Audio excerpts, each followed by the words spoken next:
Welcome back to the Allgoods, Vietnam through the eyes of love. Today we're closing out August with 2 letters written on the 31st. One from my dad in Vietnam, and one from my mom in San Antonio. Sarah's letter makes it sound like she's been out with friends the night before, which might explain why her August 30th letter hasn't turned up in the collection yet. It's probably just misfiled, and I'll find it later. That is part of this process. I am discovering these letters as I go, just like you, each one for the first time on the same day. What stands out in these 2 letters are very different but connected threads. My dad writes about Pie Hill's wife, who couldn't understand why a ticket home on leave cost $500 when some men caught free military flights. What she couldn't grasp was that those free rides could eat up 3 to 5 days of a 14-day leave just sitting in airports. My dad's response is blunt and beautiful. I guess love means a hell of a lot more to me than money to others. Jeez. At the same time, my mom writes about life in San Antonio, cleaning up, sunning at the pool, paying bills, and noting how her pregnancy was progressing. She was convinced she was carrying a boy. Back then, without ultrasounds or gender reveals, it was all intuition. Let's hear from my dad first. Here's his letter, exactly as he wrote it. 31 August. Dearest Sarah. Well, the last day of August. Another month completely gone. I love you so much. I just can't wait to be with you. 1 week from tomorrow. Baby, I'm so anxious. I just love you so much. After I wrote last night, Verl and I went to the club, had a couple scotch and waters and a steak. We chatted, and then we ran back to the hooch. It was raining. I thumbed through the new Playboy, then I got into my bed, and I read. I grooved to you, put a quarter in the pot, rolled over and went to sleep about midnight. It seems that all I can think about is being with you. That doesn't bother me, though. I love every minute thinking about my pretty wife. I love you even more today. Do you believe that? I bet you do. Baby, I just watched Hawaii Five-0, and I just about cried.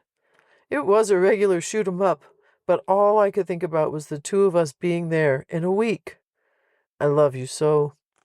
See how you command my mind and my heart? I be loving you, precious darling, little chickie of mine. Well, now for another episode in the life of Pie Hill. He got a letter from his wife today, and she said, "Why does it cost $500 to fly home round trip? Other wives tell me their husbands come home free." Boy, has Pie got problems. What she can't realize is that he may spend 3 to 5 days of his 14 days sitting around airports waiting for free rides. He has tried to tell her this, but she hasn't understood for 3 months. He's got a real problem. What I can't understand is I think $500 is cheap, even for 5 days. I guess love means a hell of a lot more to me than money does to others. I love you so. Today was an average alert day. No action. We did fly an hour training around the airport. I am going to watch Marcus Welby, then to bed. I love you, Sarah. Sleep warm. Take care of my 2 special ones. I love you with all of my heart, honey. Dick. That was my dad on the last day of August, counting the days until R&R, putting quarters in the pot, and reminding Sarah that love was worth more than money. Now here's my mom's letter from the same day, writing from San Antonio. 31 August, Tuesday. Hi, sweetheart. Well, we're almost to the end of our happening month. This is, at last, the end of another month. We've been united for 1 year and 9 days. I bet you hadn't thought of that, huh? I be loving you. You're my little chickadee. In 8 days, I'll be able to say that to you mouth to mouth, and that could be called mouth-to-mouth resuscitation. Boy, I hope you could read last night's letter. I was bouncing off the walls when I wrote you. You must keep in mind that I did write, even when I was sailing. I love you so very, very much. Well, I got up. The house looked like it did so many times when we used to insist on leaving the dishes and the mess. The big difference was I didn't have my love to help me clean up like before. You used to do the biggest portion, and now I know how hard your part was. Connie is on leave until Thursday, so she, Jean Sabata, and Myra all pitched in and helped me clean. Melinda was so hungover, she had to call in sick the second week of school. Ha! Steve came home at noon, and he and Melinda napped, just trying to live. The thing that killed everyone was I felt great. Joy called at 9 a.m. to tell me she wasn't ever going to drink with us again because she was so sick. Anyway, I told them they simply had no stamina. George Fisher had a date with Cookie.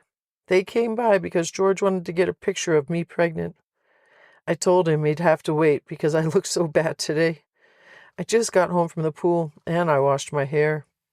He and Willie are having a Labor Day party at Rolling Ridge Saturday night. I told him any pictures would be snapped there. I so wish you were here. I doubt if we'd make any Labor Day party, though. I'd keep you home to groove on, if possible. I miss not having my lover here, but most of all, I feel so lonely when I go to gatherings where all of our friends and my precious isn't with me. I think you know that already, but I wanted to tell you again. Anyway, I love you. After cleaning the apartment, I had bacon and eggs. Then I went to the pool and got some sun. I stayed out most of the day. There was a nice breeze, and I just floated around on the raft. You won't believe. My lips sunburned. I suppose because I didn't have on lipstick. Just think, you could kiss them if you were home. I'm so dark. I hope I can keep my tan until Hawaii. If the weather stays nice, I should be able to. Precious, I be loving you. I hope you don't get tired of me telling you, but I have so much love I want to convey to you. And the best way, when this every word sentence is written as much love, it's just feeling good to write it, and I just love you. After the pool, I washed my hair. Cookie and George stopped over for a few minutes. Joy called the bullshit, and Mike Murray called. He talked for an hour and a half about he and Nancy. I'll relay that conversation to you on R&R. Mike is really nailed to the cross as far as I'm concerned. I was hungry. I had some chicken breast. I broiled one, and then I made a salad. I watched some TV, wrote to both of our folks, and paid the bills.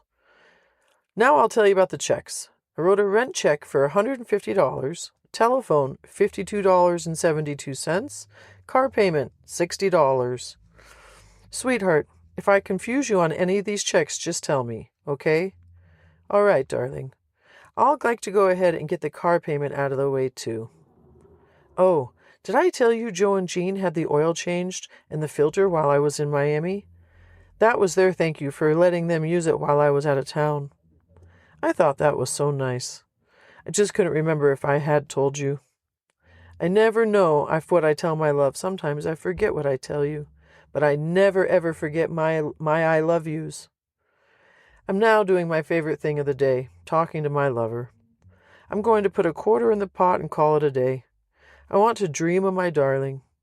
I've all day and night dreamed of you and of us being together in Hawaii so much. If something were to happen and we didn't get to make it, I'd just crawl up and want to die.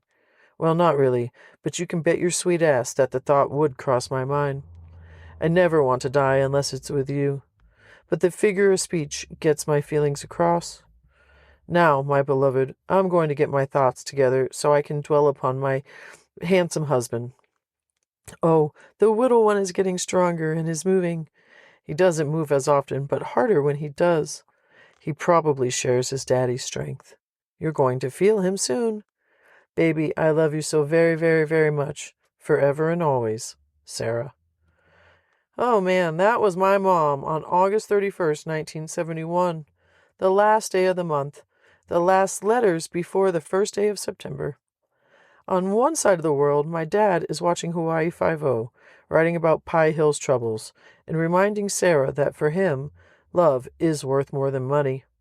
On the other side, Sarah is writing about bills, cleaning with friends, lounging in the pool, and her growing pregnancy, certain that she's carrying a boy.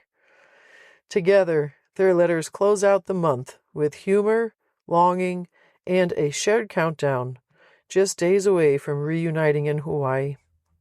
Thanks for listening to the Allgoods, Vietnam Through the Eyes of Love. If you're enjoying the story, please share it with a friend, follow the podcast, and subscribe wherever you listen.